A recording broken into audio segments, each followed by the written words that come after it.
నమస్కారం. మనందరికీ చిన్నప్పట్నుంచి తెలిసిన కదే సింహం తెలివైన కుందేలు కథ.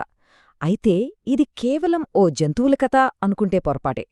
ఇది తెలివిని, వ్యూహాన్ని ఎలా ఉపయోగించాలో చెప్పే ఒక మాస్టర్ క్లాస్ లాంటిదన్నమాట.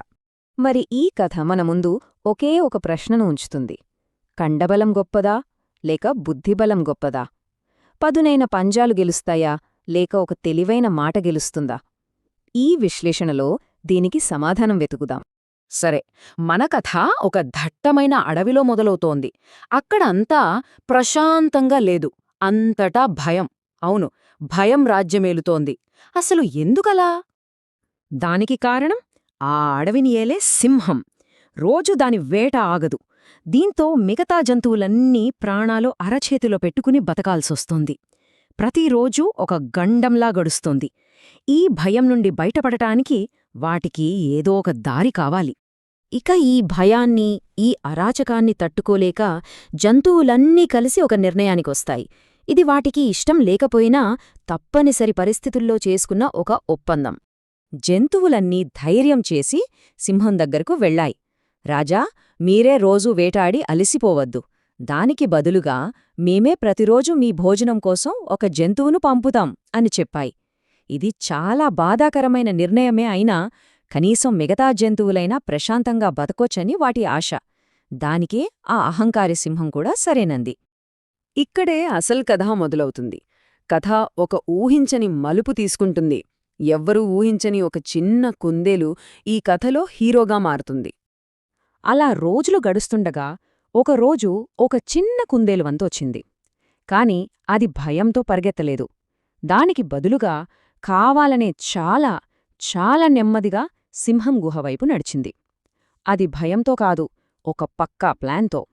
ఓకే, ఆ చిన్న కుందేలు వేసిన ఆ మాస్టర్ ప్లానేంటో ఒక్కసారి చూద్దామా? ఇది సింపుల్గా 3 స్టెప్పుల్లో ఉంటుంది. స్టెప్ 1, కావాలని లేటుగా వెళ్ళి సింహం కోపాన్ని రెచ్చగొట్టాలి. స్టెప్ 2, తనికి పోటీగా ఇంకో బలమైన సింహముందని ఒక కథ అల్లాలి. ఇక ఫైనల్ స్టెప్ 3, సింహం అహంకారమే దాని బలహీనత. ఆ అహంకారాన్నే దానికి వ్యతిరేకంగా ఆయుధంగా మార్చాలి. చూసారా ఎంత తెలివైన వ్యూహమో? ఇప్పుడు మనం కథలో అత్యంత కీలకమైన ఘట్టానికి వచ్చేశాం.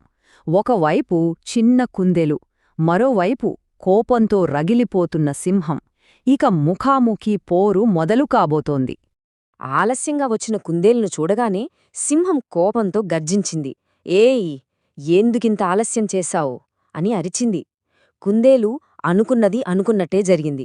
సింహం కోపంతో ఊగిపోతోంది. ప్లాన్లో మొదటి అడుగు విజయవంతమైంది.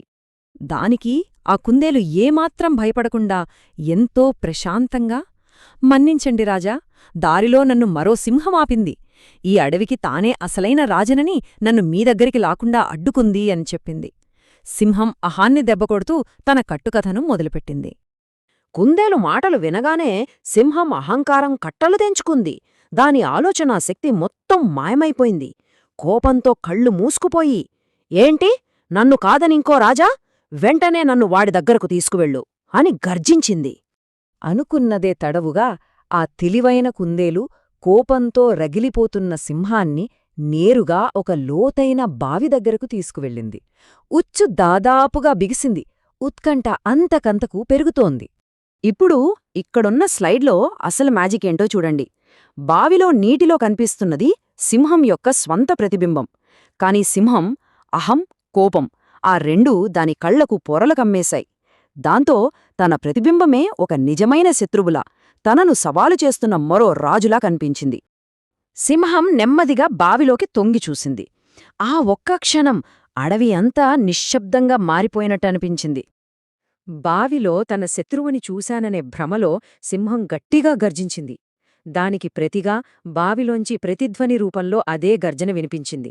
అంతే, తన నమ్మకం నిజమైందని సింహం పూర్తిగా భ్రమపడింది.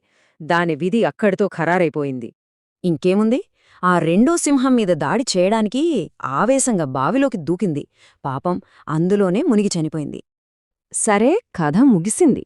కాని ఇక్కడితో ఆగిపోతే సరిపోదు. ఈ కథ ముగింపు నుండి మనం నేర్చుకోవాల్సిన అసలైన పాఠమేంటి? దాని గురించిప్పుడు మాట్లాడుకుందాం. ఆ క్రూరమైన సింహం పీడ విరగడంతో అడవిలోని జంతువులన్నీ ఊపిరి పీల్చుకున్నాయి. వాటికి స్వేచ్ఛ లభించింది, భయం పోయింది. అయితే ఈ సంతోషం వెనుక ఉన్న అసలైన పాఠమేంటి? ఈ కథ మనకు చెప్పే నీతి చాలా స్పష్టంగా ఉంది. ఎంతటి శారీరక బలం ఉన్నా దానికంటే జ్ఞానం, తెలివి చాలా శక్తివంతమైనవి. ఇదే ఈ కథ యొక్క ప్రధాన సారాంశం. అయితే అసలు విషయమేంటంటే, ఆ కుందేలు ప్లాన్ ఎందుకు అంత పర్ఫెక్ట్గా వర్కౌట్ అయింది? ఎందుకంటే అది తన శత్రువు బలాన్ని కాదు, బలహీనతని టార్గెట్ చేసింది. సింహం బలహీనత దాని అహంకారం. సింహం కోపాన్నే దానికి వ్యతిరేకంగా ఒక ఆయుధంగా మార్చుకుంది.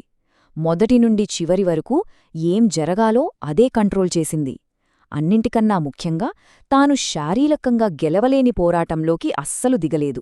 ఈ కథ విన్నాక మనసులో ఒక ప్రశ్న మెదులుతుంది. నిజ జీవితంలో మన అహంకారం, మనల్ని మనం తక్కువ అంచనా వేసుకోవడం లేదా ఎక్కువ అంచనా వేసుకోవడం, ఇలాంటివి మనల్ని కూడా ఆ సింహంలాంటి బావిలోకి నెట్టేస్తాయేమో కదా? అంటే ఇది కేవలం గర్వం గురించే కాదు, కొన్నిసార్లు మనల్ని మనమే ఎలా మోసం చేసుకుంటాం అనే దాని గురించి కూడా. ఒక్కసారి దీని గురించి ఆలోచిద్దాం.